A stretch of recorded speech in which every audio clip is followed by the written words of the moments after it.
Bismillahirrahmanirrahim. Alhamdulillahi rabbil alamin. Salatu wassalamu ala rasulillah Muhammedin wa ala alihi wa ashabihi wa man tabi'ahum bi ihsan ila yawmiddin. Lemërt Allah xhalla wala falenderojmë dhe vetëm për të ndihmë dhe falë kërkojmë. Laudata dhe bekimet e Allahut qofshin mbi Muhammedin sallallahu alaihi wasallam, mbi familjen, shokët dhe të gjithë ata që ndjekin këtë rrugë deri në ditën e fundit të kësaj bote. Edhe sot me lenin Allahut azza wa jall po takohemi në këtë takim duke e lutur të madhin Zot që të na jap sukses, të na mëson atë që na bën dobi dhe të na jap sukses që të veprojmë vepra të mira, të pranuara tek Allahu xhallahu ala, duke shpresuar shpëlimin e tij ditën e gjykimit. Kemi përmendur disa herë të nderuar se njohja e Allahut azza wa jall është prej gjërave, prej diturive më të rëndësishme për njeriu në jetën e kësaj bote. Njeriu e rrethojnë ngjarje të ndryshme, e rrethojnë begati të ndryshme, e rrethojnë zhvillime të ndryshme në jetën e kësaj bote. Nuk ka ditë që njeriu nuk i ndodh diç, qoftë e mirë apo qoftë jo e mirë, qoftë ajo që e gëzon apo qoftë ajo që nuk e gëzon. Dhe njerëzit gjitha këto që i ndodhin mundohen që të japin sqarime, të japin komente, pse është kjo, pse ndodh kjo, ose sa është kjo e rëndësishme kështu me radhë. Dhe në këtë drejtim njerëzit përdorin do të thotë njohuri të ndryshme që i kanë, pavarësisht janë të thella, janë të cekta, të drejta, të padrejta, por megjithatë mundohen që të ndihmohen me atë që dinë për të komentuar tëra që i rrethon, qoftë nga natyra, qoftë nga tëra që ekziston kështu me radhë.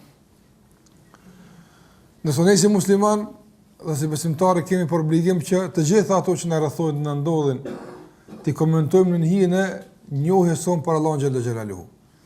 Ka sikur se kemi përmend e tëra që ndodh, madje nuk ndodh asgjë në kësaj bote e që nuk është reflektim i ndonjë emri për emrat e Allahut azza wa jall. Nga se nuk ndodh asgjë pa lejen e Allahut xhallahu ala, nuk ndodh asgjë pa diturinë e tij, nuk ndodh asgjë e që nuk është rezultat i bujarisë dhe rahmetit të tij e kështu me radhë. Prandaj sa e mirë është ajo jetë e cila është e koordinuar me kuptimin e emrave të Allahut azza wa jall.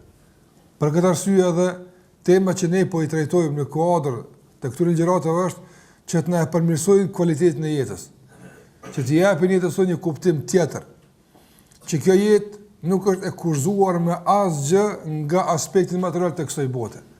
Por kjo jetë e jonë për të qenë e lumtur, për të qenë e mirë ka një kusht vetëm, të jetë sipas asaj që Zoti xhallahu ala e don. Dhe atëherë kur është sipas asaj që Allahu e don për neve është begatia më e madhe që kemi pasur mundësi ta arrijmë në jetën e kësaj bote. Mirë, kjo nuk është e lehtë të arrihet, që kështu jeta të jetë gjithmonë në koordinim me këtë bindje. Dhe rruga e vetme që e lehtëson këtë arritje është njohja e Allahut te bareke ve teala. Prandaj ne dëshirojmë që njohja e Allahut xhallahu ala të ketë një lloj ndikimi në jetën e kësaj bote. Të jetë një aktivitet i vazhdueshëm i përditshëm në të gjitha ngjarjet dhe zhvillimet që ne kalojmë nëpër to. Dëshirojmë që përmes njohjes së Allahut xhallahu ala të njohim tëra që na ndodh, të komentojmë tëra që na ndodh, të komentojmë tëra që e posedojmë dhe që e kemi, në raport me të tjerë, ta ndërtojmë mbi njohjen tonë që kemi për Allahun xhallahu ala kështu me radhë. Atëherë bëhet jeta sipas asaj që Zoti xhallahu ala ka thonë lenuhyiyannahu hayatan tayyiba. Në gjithsesi do t'i mundsojmë atyre që të jetojnë jetë mirë. Prandaj shikoj e ka pru lenuhyiyanna që është për hayat, për jetës, jo vetëm me jetu, por për gjallërisë, nga se dallon jeta e të vdekurit dhe jeta e gjallit. E ai që jeton me njohjen e Allahut azza wa jall, jeta e tij është plot gjallëri. Dhe gjallëria është ajo që jep kuptim kësaj jete dhe jep lumturi dhe i ofron kënaqësi dhe gëzim njeriu në jetën e kësaj bote. Për këtë arsye ne kërkojmë që njohja e Allahut azza wa jall mos jetë një njohje teorike, mos jetë një njohje e cila na ndihmon që ta mposhtim për shembull atë që nuk pajtohet me neve, sikurse kemi thënë vazhdimisht. Por na duhet njohja e Allahut xhallahu ala që na ta jetojmë jetën si duhet. Këtë jetë të shkurtër që Allahu xhallahu ala na ka dhuruar e që nuk e dim fundin e saj, mo ashtu sikur që nuk e kemi ditur as fillimin e saj, ta jetojmë ashtu sikur e ka dashur ai që na e ka dhuruar. Nuk ka mundësi me jetu këtë jetë absolutisht në asnjë mënyrë. Njeriu sikur që e don Zoti xhallahu ala, përveç atij që jeton këtë jetë së bashku me Allahun xhallahu ala. Prandaj të jetojmë me Allahun xhallahu ala duke i njohur emrat e tij, duke kuptuar reflektimin e këtyre emrave në të gjitha zhvillimet dhe ngjarjet e jetës së kësaj bote, e që shpesh rëndëhemi pjesëmarrës në këto ngjarje dhe zhvillime. Emri që sot me lejen e Allahut azza xal do të flasim për ta është një emër që çdo ditë ne e lakojmë në gjuhët tona. E përmendim Allahun vazhdimisht me këtë emër. Madje në këto ditë të bekuara të 10 të parë të Dhul-Hijjës, duaja që ne ka mësuar dërguari sallallahu alaihi wasallam ta shpeshtojmë dhe që është një prej duave më të preferuara në këto ditë. Madje duaja më e preferuar që kanë thënë edhe pejgamberët e Allahut azza xal, në këtë dua është përfshirë ky emri Allahu xhalla xhelaluhu. Pra nuk ka ditë që ne nuk e përmendim apo nuk e ndëgjojmë këtë emër. Por ndoshta na mungon njohja e këtij emri dhe a thua vallë çfarë themi në realisht me këtë emër. Fjala është për emrin Allahut El-Hamid, i cili është përmend mbi 10 herë apo afër 17 herë në Kur'an dhe është përmend në kontekste të ndryshme dhe është përmendur i kombinuar me emra të ndryshëm që çdo kombinim i jap një kuptim të ri. Çdo kombinim i jap një kuptim të ri. Emri Allahu xhallahu ala El-Hamid rrjedh nga fjala gjuhës arabe që është hamide ose elhamd, e që në gjuhën arabe të gjitha kuptimet që dalin nga kjo shprehje kanë të bëjnë me lavdërimin, kanë të bëjnë me lavdatat. Prandaj edhe emri të dërguarit tonë Muhammed rrjedh pikërisht dhe buron nga kjo rrënjë. E Muhammed do të thotë ai që në te janë përmbledh shumë cilësi që lavdërohet për to. Muhammed është ai që në te janë përmbledh shumë cilësi dhe shumë virtyte që ai lavdërohet për shkak të atyre virtyteve dhe cilësive. Prandaj hamd është e kundërta e qortimit dhe e kundërta e shëmtimit. Kjo është në aspektin gjuhësor, e që nuk kemi nevojë të futemi edhe në detajet e tjera, por na mjafton për të kuptuar se ka do të shkon kahje e kuptimit të këtij emri në raport me Allahun azza wa jall. Ne kemi marrë edhe më herët emrin Allahut Ash-Shakur, që është i ngjashëm me emrin Allahut El-Hamid, ka që ka të bëjë me falënderimin, me mirënjohjen dhe lavdërimin. Mirë po, nuk janë të njëjta, kanë dallime. Dhe ky dallim e bën çdo emër pastaj interesant për neve që ta kuptojmë se kur duhet ta përdorim këtë e kur ta përdorim këtë emër tjetër. E përmenda se ky emër është përmend 17 herë në Kur'an dhe është përmend në kontekste të ndryshme. Dhe është përmend gjithashtu i kombinuar me emra të ndryshëm të Allahut azza xal. Dhe nëse i marrim vetëm komentet e ajeteve ku është përmend ky emër, do të na mjaftojnë për ta kuptuar drejt kuptimin e drejtë të këtij emri të Allahut azza xal.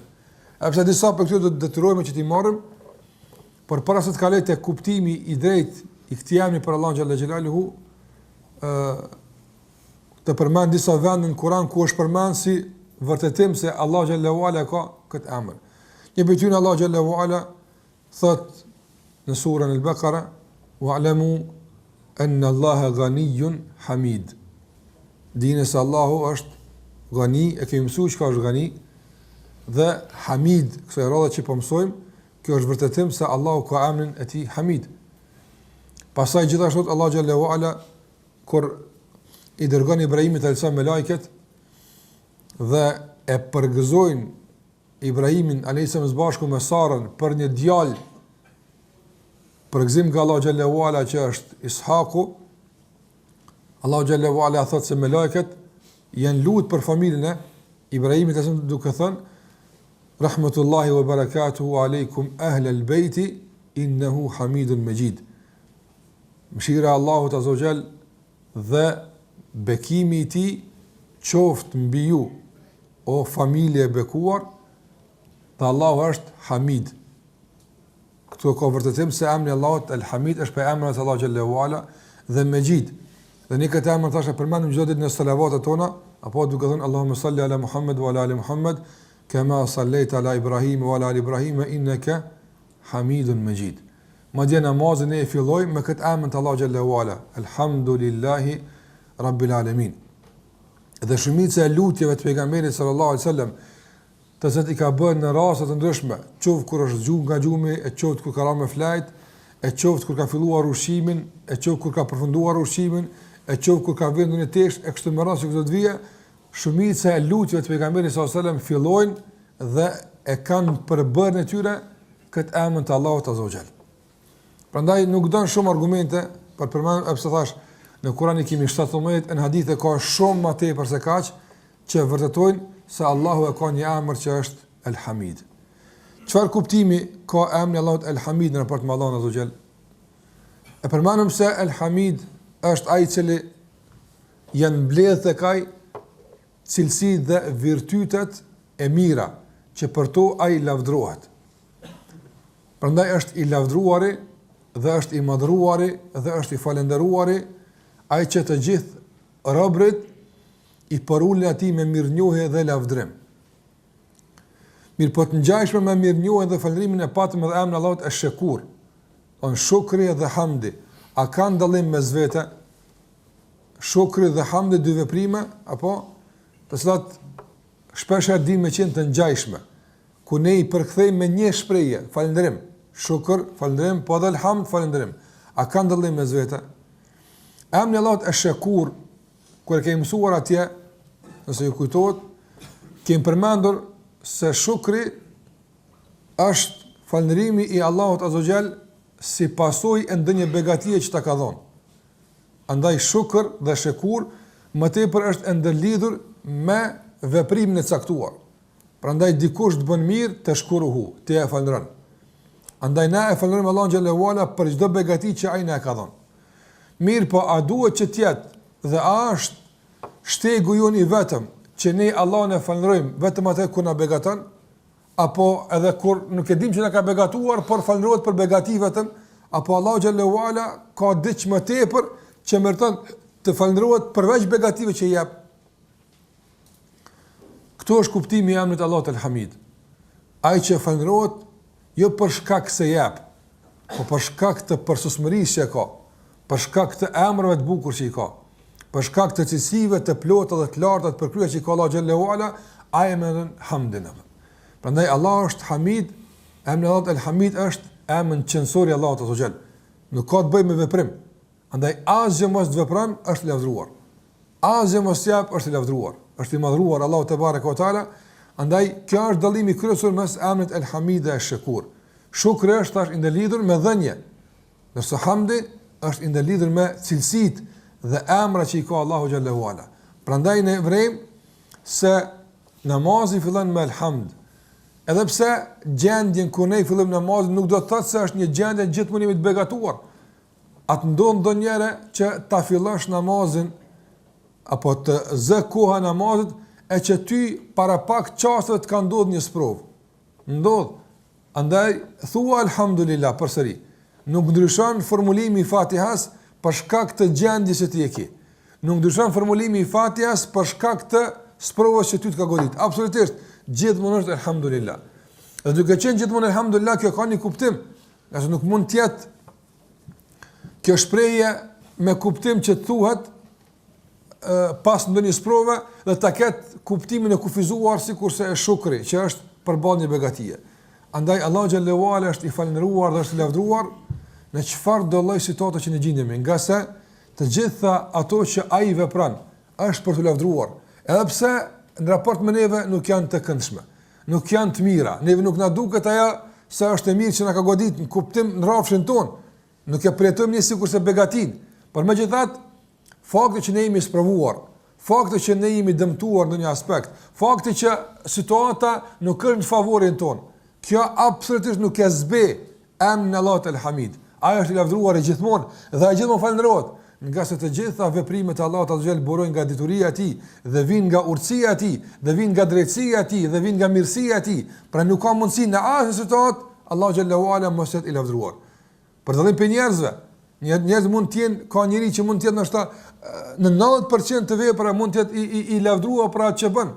Apo se ja qëllon e bën mirë, kanë dobi njerëz besoj mirë, po domosdoshmërisht përballë do kujt apo në situatë caktuara duhet të qertuar. Kët madje e dim edhe vetë i dërguari sallallahu alajhi wasallam me gjithë emrin Muhammed që ka pas, që kanë qenë të përmbledhur të ai të gjitha virtytet e mira që mund t'i ketë njëri, megjithatë a ka pas raste kur Allah ka qortu? Ka pas raste kur Allah ka qortu?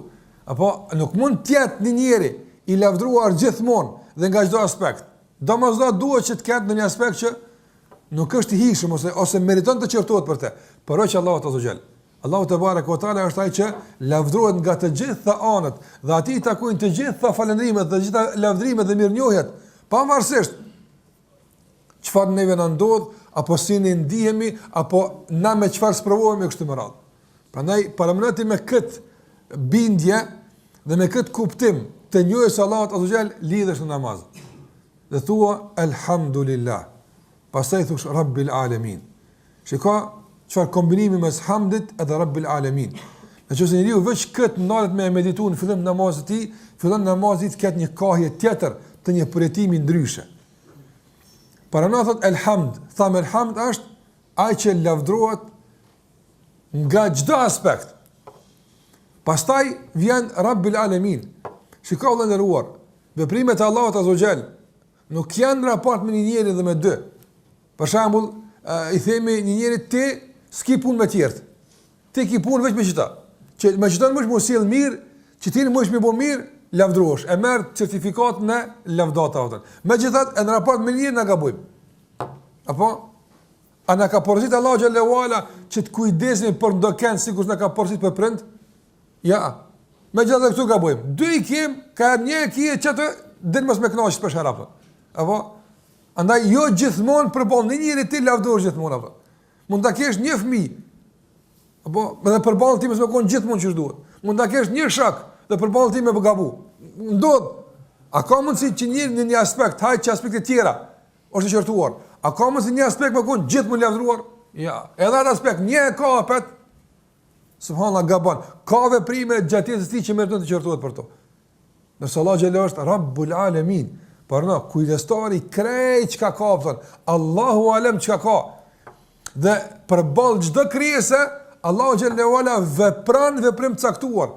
Këtë furnizon, këtë privon, këtë ngrit, këtë smun, këtë shëron, këtë ja merr shpirtin, këtë ringjall, këtë veprime të shumta në raport me, s'po them miliona, po pa numër krijesa. Dhe në të gjitha këto veprime që Allahu ka përballë këtë krijesë është elhamid.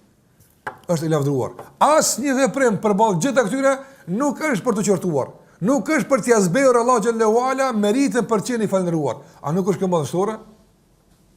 Apo elhamdu, shikoj lillah. Dhe dietar thonë se el këtu se fjala hamd është e shoqëruar me një el që quhet nyje shquese, el tarif.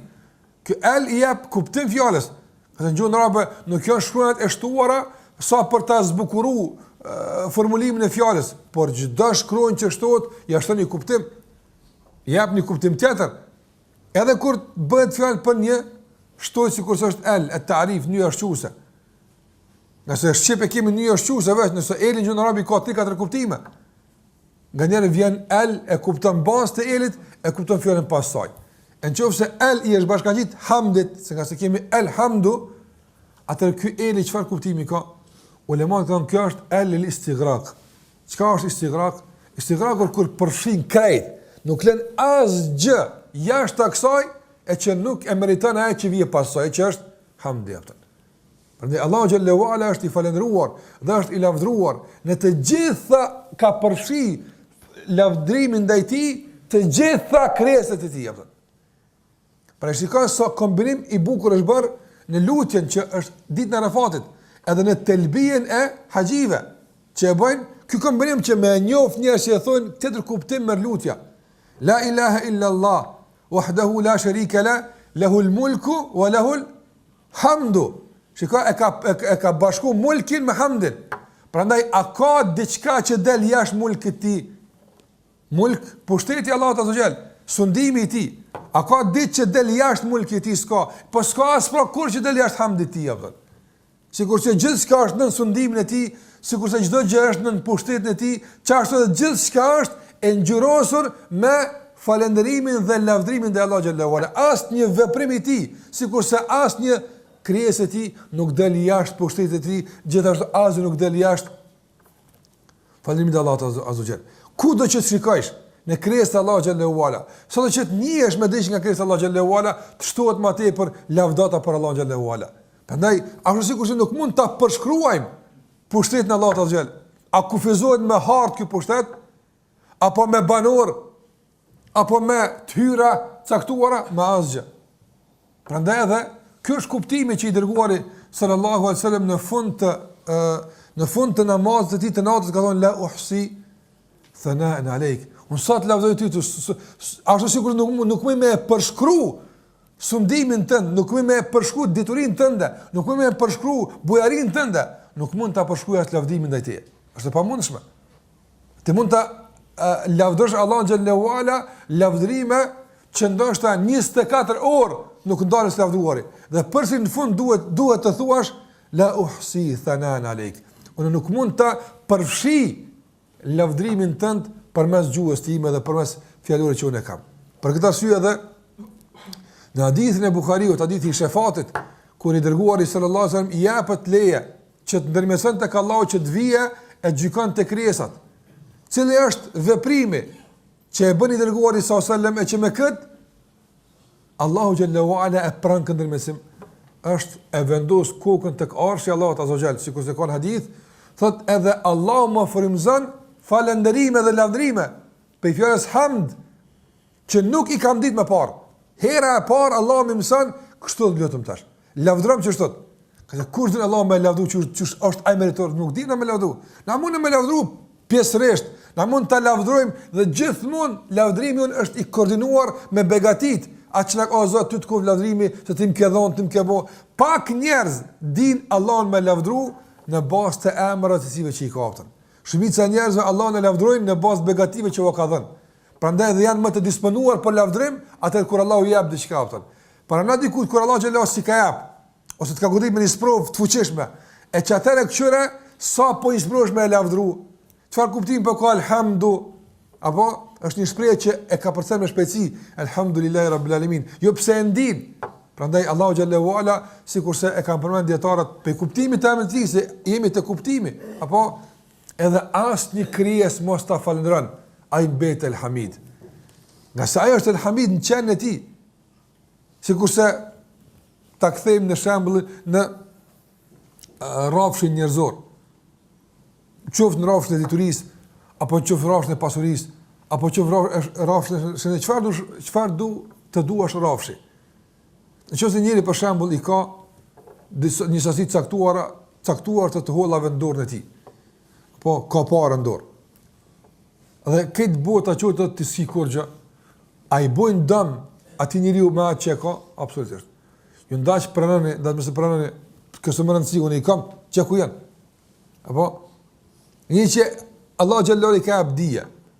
Këtë bota më qumë i thonë, të zdinë sa bojnë 2-2. Apo? A i bënë dëm, nuk i bënë sa i e din.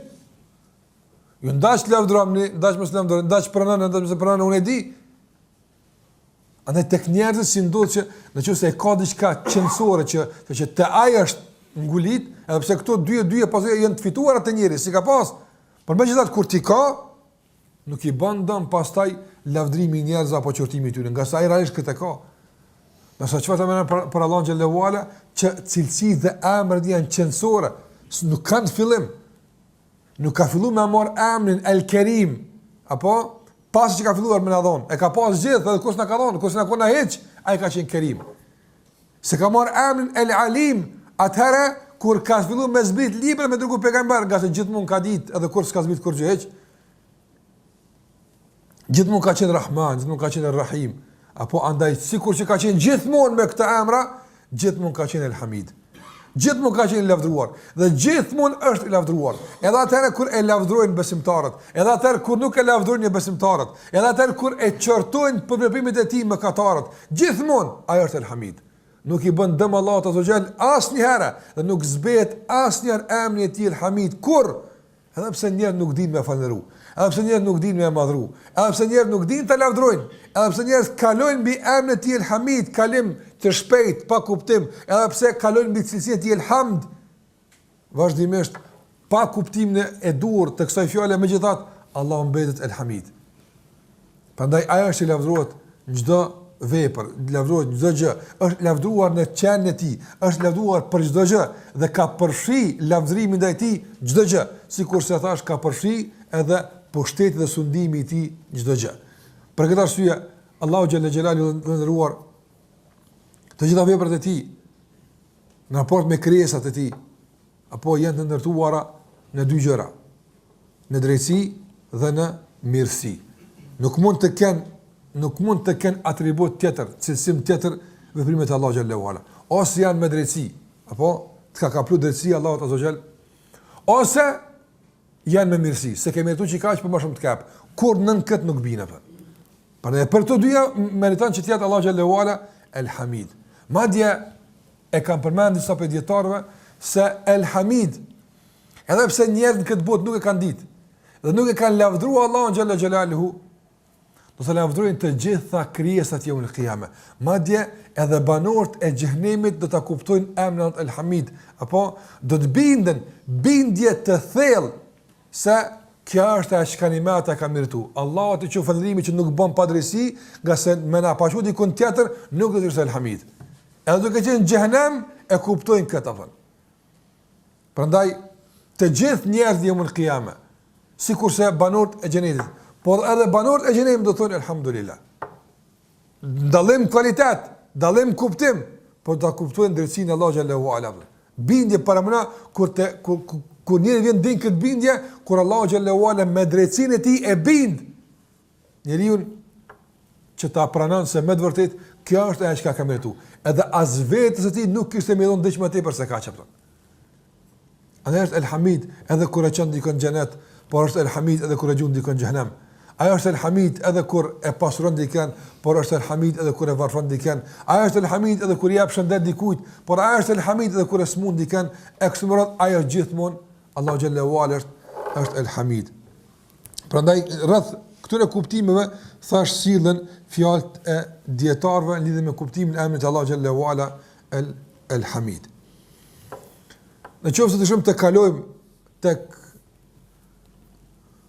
ndikimi i këtij emri në jetën tonë të përditshme, atëherë për çfarë ndikime të flasim kur bëhet fjalë për një emër që ka përfshi çdo gjë?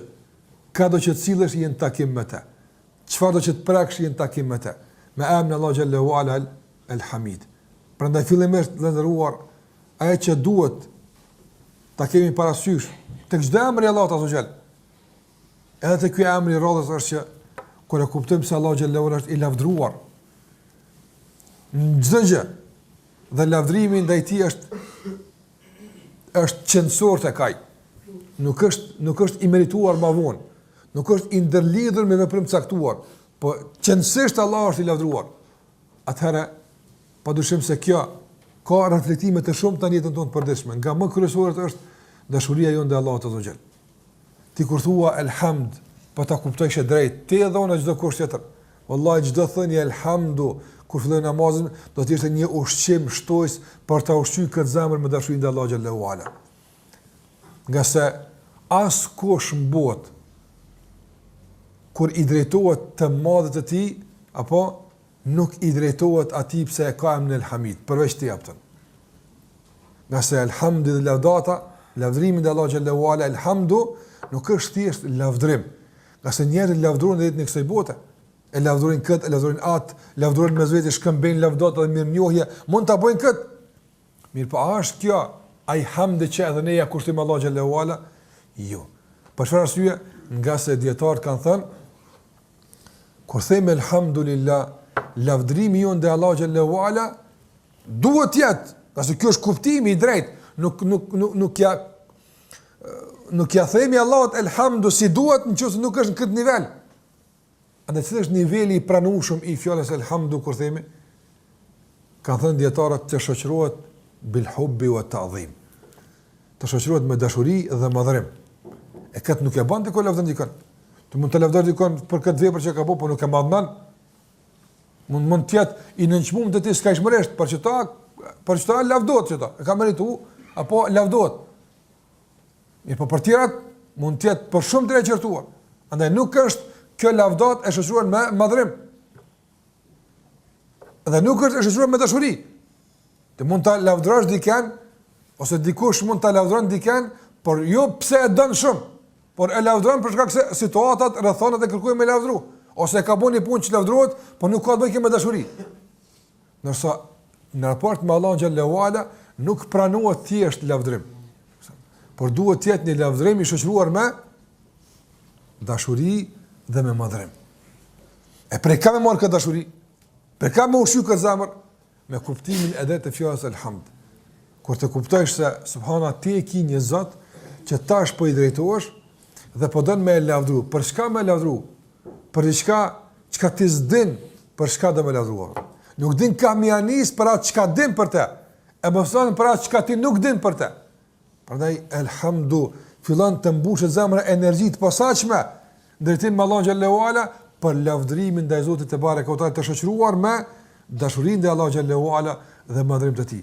E posaçërisht edhe më tepër këtë madhrim e shton ajo që vjen në vijim se të jetë i lavdruar sikur të ceka, mirë po të jetë edhe Rabbil Alamin, kjo është më madhështoria e mundshme.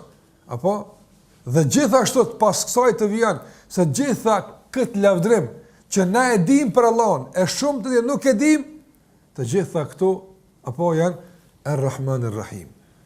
Nëse gjitha ato të mira, të gjitha këto që Allahu xhallahu ala i vepron ndaj robëve të tij është mirësi dhe është mëshira Allahu xhallahu xhelaluhu. Prandaj dobia e parë sikur të ka vlerëruar apo ndikimi i parë apo reflektimi i parë është dashuria e madhe ndaj Allahu xhallahu ala që duhet na grumbullon zemrën tonë. Edhe pse kjo dashuri është sikur se imani, shtohet dhe paksohet. Po nuk është dashuria stabile. Në zemër, sfaku kuptimi i drejtë i dashurisë. Sikur që e ka përmendur Ibn Qayyim rahimullah se dashuria nuk ka definicion. Nuk ka dashuria, çka dashuria, s'ka dashuria. Çdo tentativë për me definu dashurinë e zbet dashurinë. Nëse pastaj është teori, reklam, apo kur ti do më dash dikon, për shembull, po më dash dikon i bën kështu, si kur qysh i bën. E çka dashuria? Dashuria është përjetim, është ndjenjë e brendshme, që e din veç ai që don. Ai e ndin këtë vetëm, që nuk e ndin tjetri. Prandaj dashuria është e posaçme në raport me atë që e don. Nuk mund të jetë një term i përgjithshëm, për shembull, a është për shembull për kufizimi i ujit i njëjtë për ton? Njëjtë është. Tonë pin ujin me ditën përbamje. Por jo të gjithë e konsumojmë dashurinë me ditën përbamje aftë. Dashuria është specifike. Me kon dashuria termi që thotë, nuk mund ky më dash çdo që don ky këtë. Pse ky po din që teoria dhe ky po din që ka teoria. Dashuria është diçka e posaçme. Është një ndjenjë e brendshme që e ndin veç ai që e don dikën tjetër. E cila sjell pastaj veprime që janë përputhje me atë që e don. As nuk mund të jetë dashuri në qoftë se është veprimet, apo nëse janë veprimet e atij që don dikën në kundër atij që e don. Unë dua ty veç këtë që do të përnotë tonë bëj atë. A kjo dashuri? Kjo është dashuri? Ja, dashuria është që edhe ato që ti ke urrejt më herët, me fillim me i dash për shkak se i don ai që ti e don atë. Ç'ka dashuri? Reale. Prandaj edhe kur dietar flasë për dashurinë bashkëtorë në këtë kuptim e udhëheqën. Qëse jo gjithmonë ti don çka don ai tjetri ose ai don, jo, por dashuria është ai që fillon ti koordinon keq kuptimet dhe mospajtimet mes vete. E në raport me Allahun çysh është atë? Me dash Allahun çysh i bën? Prandaj njerëzit kur e dojnë dikën për njerëzve, e ndin vëllai dashurinë për këtë punë. E ndin ti kur e don dikën, a e ndin për mallimin për të, kurse ki, e ndin, që nuk e ndin mungesën që se ki, e ndin. Andaj me tonë, hajtë përshkuet, ajo përjetohet, ajo ndihet. Përndaj, ne kemi nëjë që ta ndim dashurinë dhe Allah që e kemi, ta përjetojmë. Dashuria e cila bën që ta dojmë edhe atë që kemi urrejt më herët, por thash e dojmë pse e don ai që na e dojmë. Për këtë arsye edhe kjo dashuri më kon shumë e çuditshme në zhvillimet e saj, dhe më kon shumë interesante në etapat e saj të avancuara. Sikur që e kemi përmend për shembull disa raste të pajtimit të madh me kaderin e Allahut azza xal, që është kjo, nuk mund ta bën kët askush posa që don. I dashuruari këtë bën veç. Ibn Sa'd ibn Abi Waqqas radhiyallahu anhu ka qenë i verbë në fund të jetës së tij, është verbum komplet. Mi po ka pas një specifik që janë përgjigjur duat. Do s'ka lutje që ka thënë Allah xhallahu ala për dikën që s'është përgjigj Allah për të. I ka thonë mujabu da'wa. Do ati që i përgjigj Allah në dua. Ka pas njerëz sikur se kanë shkuar te ulemat, me vetë diçka, të sadi kanë ndran lut Allah për mua, lut Allah për i ka lut Allah për tjerë. Në ditë ka thonë djem të di ka thonë ti për këtë dunjën bune dua për vetë jemi pasy. Ka lut Allah me të kthy syt. Kjo është hajër, a është haram me lut Allah me të kthy syt? Jo, përkundazi, syt e animat, a do të më hiq. Animat i madh janë. Pse se ka lut për Allah për këtë? Jo pse s'ka pas ndonjë për sy. Po pikër për shkak të dashurisë atë. Ka thonë caktimi i Allahut e kur Allahu cakton e don për robën kët. Unë dua që sot më kon. Ka një caktimi i Allahut apo është më i dashur për mua, shikoj, më i dashur për mua se sytë e mia. Tash na përball dy senave. Sytë i du shumë, edhe çit caktim e ka quaj që unë e dua apo. Te jam përball të dyja vetë. Ja unë e du këtë më shumë. Kjo është vështirë me të kalu kët. Apo, nga se na krijesa, na kanë nevojë për gjithçka. Apo, ama dashuria kur bëhet kaq e madhe, subhanallahu, te i kalon edhe dashurinë për gjërat elementare që i kemi, nga se shkrihet në dashurinë ndaj Allahut që e kemi atë. E kjo nuk mund të bëhet ndryshe, përveçse duke njoft Allahun xhallahu ala. Nëse ti je si El Hamid, apo e ka bërë këtë veprim dhe lavdërohet për këtë punë, asnjëherë, jo pse nuk guxojmë. Domon në të kuptim sikurse ditë me kom pushtetarët, ai ka shumë që me kritiku, pa të që thuj, du të me livdu, s'ki qare pa e livdu. A është Allah o kështët? Naudhu billah. Veprimet e tij realisht lavdruara. Realisht janë të falendëruara. Realisht është kështu. Prandaj ai lavdërohet. Qofse ai lavdërohet për këtë punë, a nuk duhet me dasht? Ne dini historinë ndryshme të njerëz që kanë dashur dikën. Pa historia çdo kujt për njerëzve është kështu e shkruar. Se kur dën diçka njëri, wallahi i harron vështirësitë. Kur dën diçka njëri, e harron madje edhe bukën dhe ushqimin e tij. Harron nga dashuria e madhe që ka për diçka me arrit atë. Por kur dën për një mëmtë. Pra sigurisht edhe është i njohur historinë e të dashuruarve me xhnuni. Ai që ka pas emrin Kajs e ka pas emrin. Mi po nga dashuria e verbruar që ka pas për një grua, e ka marrë epitetin i çmenduri. Por në dashuria e ka çmend, saqë ai është shëndruar në një poet që subhanallahu, asi lavdata i ka kushtu grua që e ka dashur, saqë ti nuk din që ashtu Zotin tënd më lavdnua atë. Aq shumë e ka inspiruar dhe e ka frymëzuar dashuria për atë grua, saqë subhanallahu është shëndruar në poet, ka thur poezi si pasojë e dashurisë që ka pasur në një grua atë. Ka bu veprime që thjesht ato për i brat me i marë. Ato për shembull me i marë njëri. Qëre, nga Allah xhallahu ala përmend kësi krahasime në Kur'an. Apo përmend kësi krahasime në Kur'an. Kur thot Allah xhallahu ala për shembull në surën Al-Baqara, "Wa minan nasi man yattakhidhu min duni Allahi andadan yuhibbunahum ka hubbillah."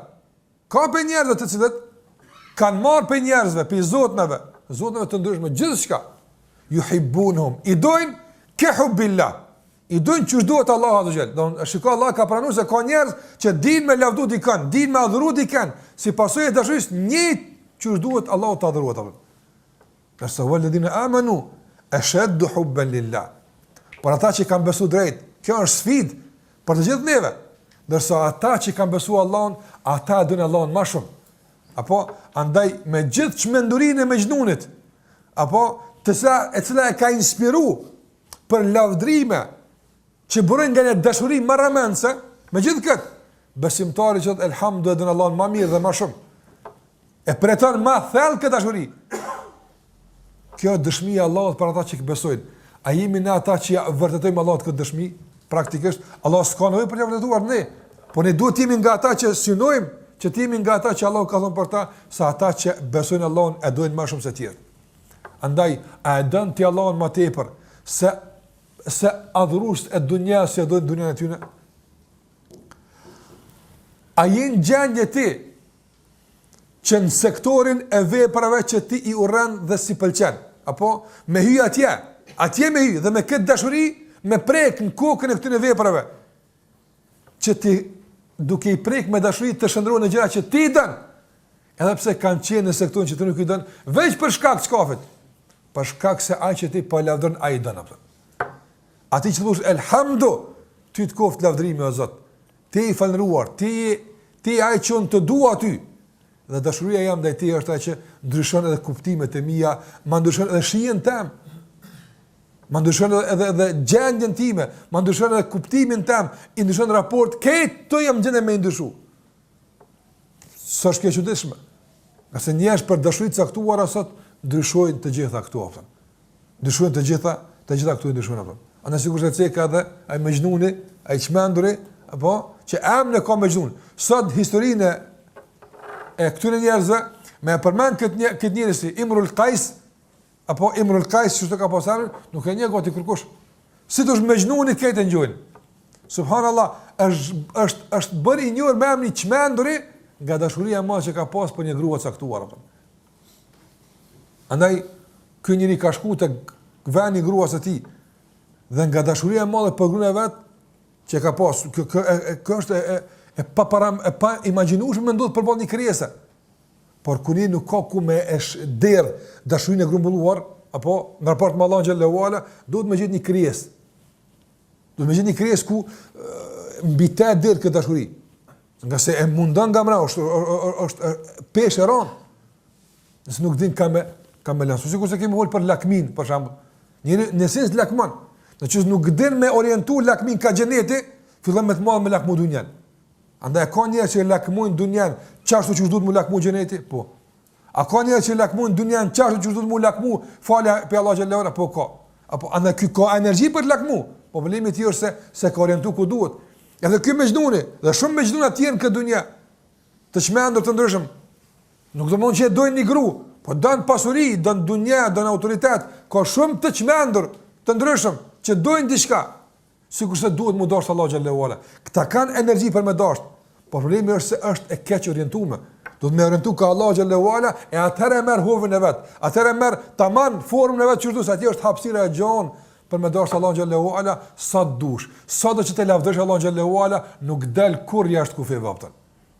Ndërsa Muhammedin sallallahu alaihi wasallam mund të dalë jashtë kufeve nëse e don tepër apo. Apo a ka thënë pejgamberi sallallahu alaihi wasallam la tatruni, mos e teproni lavdimin tim, mos e teproni, mos më lavdoni shumë.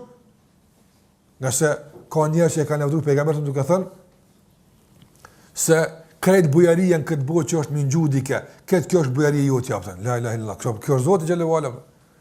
Ka wa inna min ilmika ilmu lawhi wal qalami, edhe ka von pe dijes sonë është keq ka kon lawhi mahfuz japtën. Naudhu billah.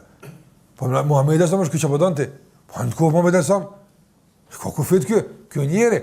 Apo nëse te Allahu xhallahu ala më thon keq ka Zot këtë pitije. Keq ka është lawhi mahfuz pe dijes sonë, a te pran? Ja japtën. Andaj ktheje kët grumbull të dashurisë, të lavdrim, ktheje ku duhet, tani shpartas sa dush. Tani shpartas lakmo sa të kish qef. A ka dikun kufi me lakmu xhenetin, shumë njëri të lakmu xhenetin shumë zban që ka me lakmu. Jo valla lakmo sa të dush. Lakmo natë ditë ondër shihe, apo xhgondër, fal për ta kat sillesh, a është tepër? Nuk është tepër. Ka se xheneti është më i gjon se qetë tokë, apo smuj lakmia jote me përbi xhenetin kur apo. Dunia ka qenë e vogël apo. Ai 10 lakmë çfarë me qelluj hajn këtë apo. Se vogël është, e lejmë që dhe i ty të njëri lakmon këtë dunja, po se nëzën, nuk e nëzën së është e vogël, së në të tonë. Dhe sot gjenit në mundin me hongër këtë njerës, jo, lakmoj e sa të dush, apo është për të i lakmis tonë, apëtën. Pra edhe dashuria ndaj Allah xhallahu ala. Dashuria ndaj njerëzve harxhohet me hera, këtë njerë kufizohet, është e papërshtatshme, jepi sa duhet, ndërsa dashuria e madhe që buron nga zemra, jepi Allahu azza xal. E çysh me e grumbullu, thash, fillimisht duke njoft Allahun si El Hamid. Qëse një Allahun xhallahu si El Hamid dhe e kupton drejt ku thua Elhamdulillahi Rabbil Alamin, atëherë vallahi çdo thënie Elhamdulillahi Rabbil Alamin është një dozë bajagje e madhe që ushqen zemrën tënde me dashuri ndaj Allahut te bareke o taala. Prandaj edhe sikur që e përmenda i dërguari sallallahu alaihi wasallam gati çdo veprim të tij e ka falëruar Allahun xhallahu ala. Që nga fillimi i ditës së tij ka filluar dita e tij me elhamdulillah. Falërimi qoftë Allahut. Madje ka rënë me flet me elhamdulillah. Madje ka porosit vajzën e Fatime sikur se ka përmend me thon 33 herë elhamdulillah. Pas e ka fal namazin, Po sa e ka filluar namazin fillimisht, e ka filluar me elhamdulillah. E po sa e ka përfunduar namazin, çfarë ka thënë? Apo ka thënë elhamdulillah 33 herë. Elhamdulillah zbashku me subhanallah. Pastaj shikone dhikrin e tij të mëngjesit atë. Që e ka bërë. Shumica e tij është elhamdulillah, hamd. Falënderim ndaj Allahu te bareke ve taala. Pastaj në namaz një ditë ka thonë sami Allahu liman hamida. Sikur se ka hadithi i Buhariut rahimahullah, ka thonë pejgamberi sami Allahu liman hamida, një nga ashabët thonë rabbana walakal hamd. I është përgjigjse thënia. Ka thënë sami Allahu liman hamida. Allahu e ndëgjon atë që i bën hamd atina. Po ai ka thonë rabbana walakal hamd. Thot pejgamberi sa mas namaz, kush e tha kët? Than filoni ka thonë. Thot pejgamberi sallallahu alajhi wasallam, me 10 me lajke kanë garu se cila po e grabit këtë fjalë nga goja jote me shkru. Apo që ndërohet, është ndërim tek Allahu xhallahu ala, unë e kam zonë rob ka rabbana lakal hamd. Ka se me lajket garojnë këta, sa njerëz garojnë kush bëhet larmin i parë, kush bëhet në sistem i parë, në program i parë apo e me lajket shpejtojnë tek Allahu xhallahu ala që ta gëzojnë Allahu xhallahu ala me ndonjë dhikr, ndonjë vepër që ka bërë bin tuk, shikoj, i parë kompon që ka bukët. Unë e kam shkruaj i parë këtë çështje atë. Andaj ka rabbana walakal hamd. Thot kompave 10 me lajke jep të dirune ha, duke u gut, duke vrapu ka goja atij që ta kapin, kush pa kap i parë nga madhështia dhe nga pesha e madhe e fjalës që në të është emri Allahut elhamd, rabbana walakal hamd. Për këtë arsye pejgamberi sa ka thënë se duaja më e mirë, ka thënë at-tahuru shatrul iman. Ka thënë pejgamberi sa pastërtia është gjysma e imanit. Kështu gjysa e besimit është me pastërti, do të qenë i pastër.